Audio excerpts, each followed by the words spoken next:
Langland, and I'm going to be presenting a research project about ectopic pregnancy.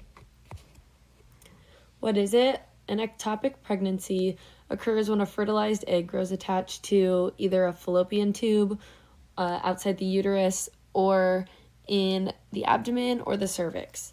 Symptoms usually occur around the 4th week of pregnancy, but as late as 12 weeks. A rupture is possible if the pregnancy continues without the woman knowing it. Signs and symptoms are cramping, nausea, vomiting, bloating, pelvic and vaginal pain, a missed period, shoulder pain due to damage to the phrenic nerve that supplies the diaphragm. They can feel pain around 6 to 8 weeks and can also have discomfort when urinating and signs of hypovolemic shock, which would be cool, clammy skin, confusion, anxiety, weakness, and rapid breathing. To diagnose an ectopic pregnancy, the best would be doing a ultrasound. An MRI can also be done and checking the HCG levels.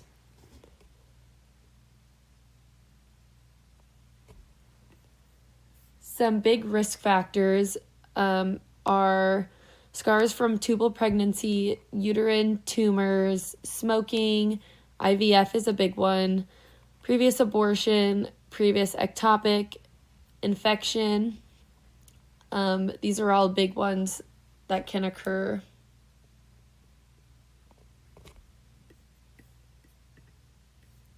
Early treatment is going to be the best outcome, although there is no cure for an ectopic pregnancy. If you are doing early treatment, you got early prenatal care, that's going to be key because almost always they give methotrexate, which is a cancer drug that stops the cells from growing and resulting in termination of the pregnancy. The fetus is then absorbed by the body in approximately 4 to 6 weeks. The moms usually go home on this drug, and it has less side effects in post-cares.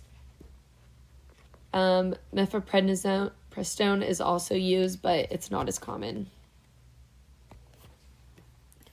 Later treatment options are going to be a little more invasive. Like I said, the fetus does not survive outside the uterus, so it results in fetal death.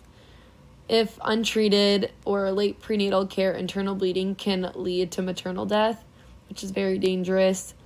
Vacuum aspiration and dilation are used but not very common. Surgery is the most common with the salpingostomy.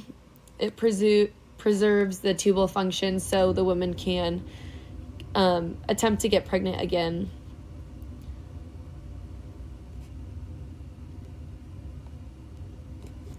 Nursing cares for an ectopic pregnancy are going to be pretty important because loss of the fetus can be very detrimental to the mom. Grief counseling is really important. Hemorrhage prevention, frequent vital signs if they are in the hospital.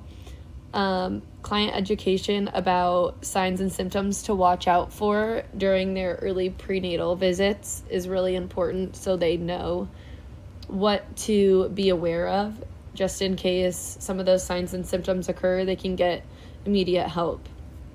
Maintaining adequate fluid volume and specific gravity, and if the mother's in the ER, place her flat on the bed. You're going to do your vitals. And then monitoring for shock and blood loss is also really important.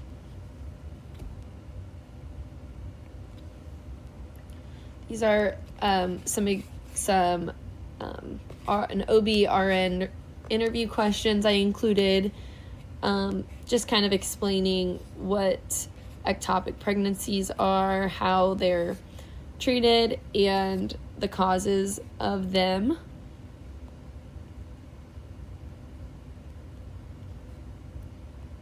and these are my references. Thanks for watching.